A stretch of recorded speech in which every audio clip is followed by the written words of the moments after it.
Life is complex. Join us for the simple gifts of wisdom, love, and delight in the written word. Evangeline by Henry Wadsworth Longfellow. Prelude. This is the forest primeval, the murmuring pines and the hemlocks, bearded with moss and in garments green indistinct in the twilight, stand like druids of eld with voices sad and prophetic, stand like harpers hoar with beards that rest on their bosoms. Loud from its rocky caverns the deep-voiced neighboring ocean speaks, and in accents disconsolate answers the wail of the forest. This is the forest primeval, but where are the hearts that beneath it leaped like the roe when he hears in the woodland the voice of the huntsman? Where is the thatched-roofed village, the home of Acadian farmers? Men whose lives glided on like rivers that water the woodlands, darkened by shadows of earth, but reflecting an image of heaven. Waste are those pleasant farms, and the farmers forever departed, scattered like dust and leaves, when the mighty blasts of October seize them and whirl them aloft and sprinkle them far o'er the ocean. Naught but tradition remains of the beautiful village of Grand Pré. Ye who believe in affection that hopes and endures and is patient, ye who believe in the beauty and strength of woman's devotion, list to the mournful tradition still sung by the pines of the forest. List to a tale of love in Acadie, home of the happy. Book 1, Part 1. In the Acadian land, on the shores of the basin of Minas, distant, secluded, still, the little village of Grand Pré lay in the fruitful valley. Vast meadows stretched to the eastward, giving the village its name, and pasture to flocks without number. Dikes, that the hands of the farmers had raised with labor incessant, shut out the turbulent tides. But at stated season the floodgates opened and welcomed the sea to wander at will o'er the meadows. West and south there were fields of flax, and orchards and cornfields spreading afar and unfenced o'er the plain. And away to the northward, Blomidon rose, and the forests old, and aloft on the mountains sea fogs pitched their tents, and mists from the mighty Atlantic looked on the happy valley, but ne'er from their station descended. There in the midst of its farms reposed the Acadian village. Strongly built were the houses, with frames of oak and of chestnut, such as the peasants of Normandy built in the reign of the Henrys. Thatched were the roofs with dormer windows and gables projecting. Over the basement below protected and shaded the doorway. There in the tranquil evenings of summer, when brightly the sunset lighted the village street and gilded the vanes on the chimneys, matrons and maidens sat in snow-white caps and in kirtles, scarlet and blue and green, with distaffs spinning the golden flax for the gossiping looms, whose noisy shuttles within doors mingled their sound with the whir of the wheels and the songs of the maidens. Solemnly down the street came the parish priest, and the children paused in their play to kiss the hand he extended to bless them. Reverend walked he among them, and up rose matrons and maidens, hailing his slow approach with words of affectionate welcome. Then came the laborers home from the field, and serenely the sun sank down to his rest, and twilight prevailed. Anon from the belfry, softly the angelus sounded, and over the roofs of the village, columns of pale blue smoke, like clouds of incense ascending, rose from 100 hearths, the homes of peace and contentment. Thus dwelt together in love these simple Acadian farmers, dwelt in the love of God and of man. Alike were they free from fear, that reigns with the tyrant, and envy, the vice of republics.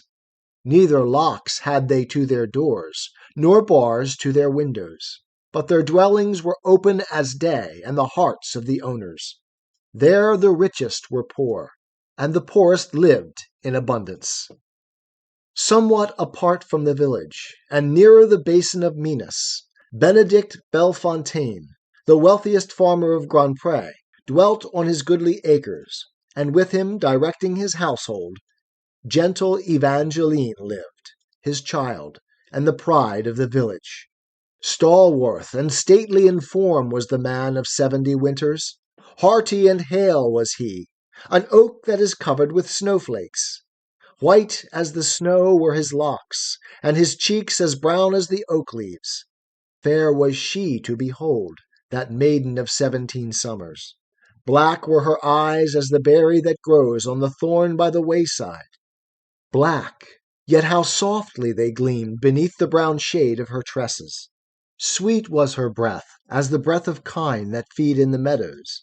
When in the harvest heat she bore to the reapers at noontide flagons of home-brewed ale. Ah, fair in sooth was the maiden. Fairer was she when, on Sunday morn, while the bell from its turret sprinkled with holy sounds the air, as the priest with his hyssop sprinkles the congregation and scatters blessings upon them. Down the long street she passed, with her chaplet of beads and her missal, wearing her Norman cap and her kirtle of blue and the earrings, brought in the olden time from France, and since, as an heirloom, handed down from mother to child through long generations. But a celestial brightness, a more ethereal beauty, shone on her face and encircled her form, when, after confession, homeward serenely she walked with God's benediction upon her. When she had passed, it seemed like the ceasing of exquisite music.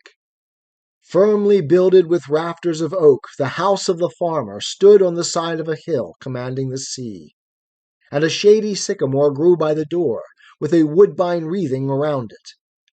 Rudely carved was the porch, with seats beneath, and a footpath led through an orchard wide, and disappeared in the meadow. Under the sycamore tree were hives overhung by a penthouse, such as the traveller sees in regions remote by the roadside, built or a box for the poor, or the blessed image of Mary. Farther down on the slope of the hill was the well with its moss-grown bucket, fastened with iron, and near it a trough for the horses. Shielding the house from storms on the north were the barns and the farmyard. There stood the broad-wheeled wains and the antique ploughs and the harrows. There were the folds for the sheep, and there, in his feathered seraglio, strutted the lordly turkey, and crowed the cock, with the self-same voice that in ages of old had startled the penitent Peter. Bursting with hay were the barns, themselves a village. In each one, far o'er the gable projected a roof of thatch, and a staircase, under the sheltering eaves, led up to the odorous corn loft. There, too, the dovecot stood, with its meek and innocent inmates, murmuring ever of love, while above in the variant breezes, numberless noisy weathercocks rattled and sang of mutation. Thus, at peace with God and the world, the farmer of Grand Pré lived on his sunny farm, and Evangeline governed his household. Many a youth, as he knelt in the church and opened his missal, fixed his eyes upon her, as the saint of his deepest devotion. Happy was he who might touch her hand or the hem of her garment. Many a suitor came to her door, by the darkness befriended, and as he knocked and waited to hear the sound of her footsteps, knew not which beat the louder, his heart or the knocker of iron. Or at the joyous feast of the patron saint of the village, bolder grew, and pressed her hand in the dance as he whispered hurried words of love that seemed a part of the music. But, among all who came, young Gabriel only was welcome. Gabriel la Jeunesse, the son of Basil the blacksmith, who was a mighty man in the village and honored of all men. For since the birth of time, throughout all ages and nations, has the craft of the smith been held in repute by the people. Basil was Benedict's friend. Their children from earliest childhood grew up together as brother and sister, and Father Felician, priest and pedagogue both in the village, had taught them their letters out of the self-same book, with the hymns of the church and the plain song. But when the hymn was sung, and the daily lesson completed, swiftly they hurried away to the forge of Basil the blacksmith, There at the door they stood, with wondering eyes to behold him take in his leathern lap the hoof of the horse as a plaything, nailing the shoe in its place, while near him the tire of the cartwheel lay like a fiery snake, coiled round in a circle of cinders. Oft on autumnal eves, when without in the gathering darkness, bursting with light seemed the smithy, through every cranny and crevice, warmed by the forge within, they watched the laboring bellows, and as its panting ceased, and the sparks expired in the ashes, merrily laughed, and said they were nuns going into the chapel. Oft on sledges in winter, as swift as the swoop of the eagle, down the hillside bounding, they glided away o'er the meadow. Oft in the barns they climbed to the populous nests on the rafters, seeking with eager eyes that wondrous stone, which the swallow brings from the shore of the sea to restore the sight of its fledglings. Lucky was he who found that stone in the nest of the swallow. Thus passed a few swift years, and they no longer were children. He was a valiant youth, and his face, like the face of the morning, gladdened the earth with its light, and ripened through into action. She was a woman now, with the heart and hopes of a woman. Sunshine of St. Eulalie was she called, for that was the sunshine which, as the farmers believed, would load their orchards with apples. She too would bring to her husband's house delight and abundance, filling it full of love and the ruddy faces of children. 'Tis the gift to be simple, 'tis the gift to be free, 'tis the gift to come down where we ought to be. And when we find ourselves in the place just right, 'twill be in the valley of love and delight. When true simplicity is gained, to bow and to bend, we will not be ashamed. To turn will be our delight, till by turning, we come round right.